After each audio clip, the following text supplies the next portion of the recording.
Hey, what's happening, my friends? Welcome back to the channel. We are going to get into Nick Diaz versus Robbie Lawler 2. This one's going down this weekend. Epic. Two legend veterans going at it again. Sign me up. Now, these guys first competed against each other back in 2004. Nick Diaz knocked out Robbie Lawler with a beautiful shot. Fast forward many years later, these guys have evolved as fighters throughout their career, achieved some pretty awesome accolades, gained experience, matured as fighters, you name it, and we're getting a part 2 in 2021. The MMA gods have blessed us. Let's not waste any more time, get into this matchup. Okay, so first let's start with one of the OG legends, Nick Diaz. Nick is 38 years old, he's 6'1", has a 76-inch reach. He has a boxing-based style along with Brazilian Jiu-Jitsu. He is a 3rd degree black belt in BJJ, very high level. Mixed martial arts record for Nick, 26 wins, 9 losses, 2 no contests. 13 wins via KO TKO, 8 wins via submission. Nick's last fight was in 2015. It was a no contest against Anderson Silva. Before that, he competed against Georges St. Pierre, and before that fight against Carlos Condit. Those were 2 losses for him. Before that, Nick was on an 11-fight win streak, pretty incredible. Beat some pretty good names: V.I.P.N, Paul Daly, Cyborg Santos, KJ Noons, Lyoto Sakurai, Scott Smith, Frank Shamrock. To say Nick Diaz is a legend of the sport is kind of like an understatement. He's a fan favorite, fighter's fighter, so much experience. He's competed in the UFC, Pride, Strikeforce, Elite XC, WEC, Dream, Shudo, former welterweight champ in Strikeforce, WEC, and IFC. Known to have some really great boxing for mixed martial arts. Set the standard for cardio and conditioning as well. Very dangerous ground game. You do not want to be on the ground with Nick Diaz. One of the greatest chins we've ever seen in a sport. Just an absolute granite chin. Nick is very difficult to deal with, man, when he's on point. He throws shots like at 70% power. He's more of a volume striker, just wears you out. He'll take one to give you 4. And that's how he beats a lot of guys. He kind of overwhelms them, tires them out, then goes in for the kill. Moving on now to Robbie Lawler, another legend and savage. Lawler is 39 years old, 5'11", 74-inch reach, mixed martial arts record, 28 wins, 15 losses, 1 no contest, 20 wins via KO TKO.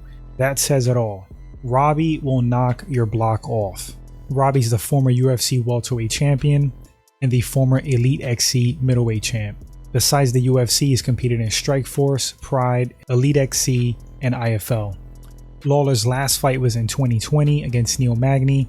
He is currently on a 4-fight skid, has 1 win against Donald Cerrone before that, and before that fight, lost to Tyron Woodley via stoppage. Robbie Lawler is an animal once again.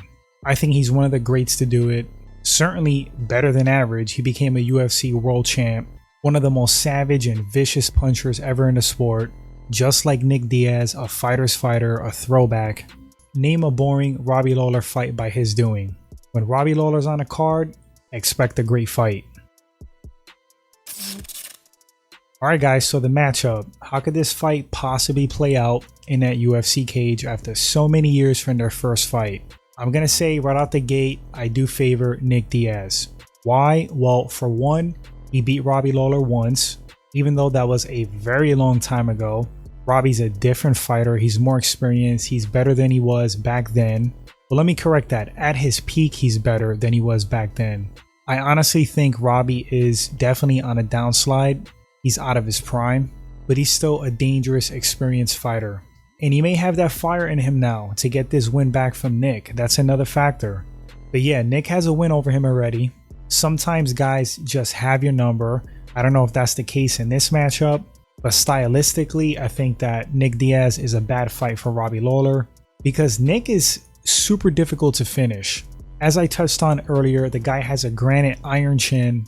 You will get tired punching Nick Diaz. Then he's going to come back, rally back, chip away at you, and possibly finish you. That's kind of like his MO. Lawler has been known to gas in some fights. That's possibly due to like his explosive style, similar to Conor. That's just how he fights. I don't think Nick's going to get the takedown in this fight, so I doubt the fight hits the mat unless if Robbie's stunned. But Robbie has some pretty solid defensive wrestling, and Nick is not really known to have great offensive wrestling. So if Robbie shoots in like a desperation takedown, then I could see Nick locking in maybe like a guillotine choke, a sub happening in that respect.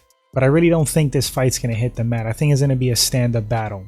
Now, Robbie's definitely slowed down as a fighter. Nick's been out the game for like over half a decade, but he hasn't racked up the losses like Lawler like that. No contest against Anderson Silva, a loss against GSP, no real shame in that. Is Nick still close to his prime, nearing 40? Everybody ages differently, including fighters. It depends on the wear and tear, the mileage. Has the break been good for Nick? Has he rejuvenated, reignited that fire inside of him? We are going to find out this weekend, because if Nick comes in fired up, close to his prime, I think Lawler's going to have big issues. But if ring rust really affects Nick, if he's not the same fighter, Robbie Lawler could catch him, man. Even the strongest chins crack at times.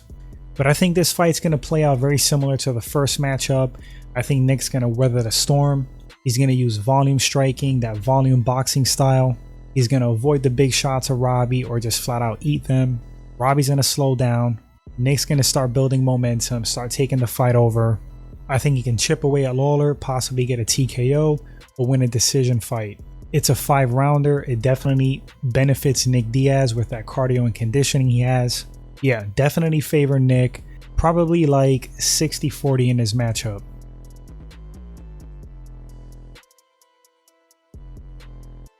But we're going to see what happens, guys. You let me know in the comment section who takes this fight and why. Are you excited for it? I think it's epic. I think it's legendary. Can't wait to see these two legends scrap it out again. Drop those thoughts. Thanks guys for watching this segment. If you enjoyed it and it's your first time at the channel, consider hitting that subscribe button, like and share. It helps the channel grow. You guys are the best. Enjoy the fight and we'll come back and talk about it.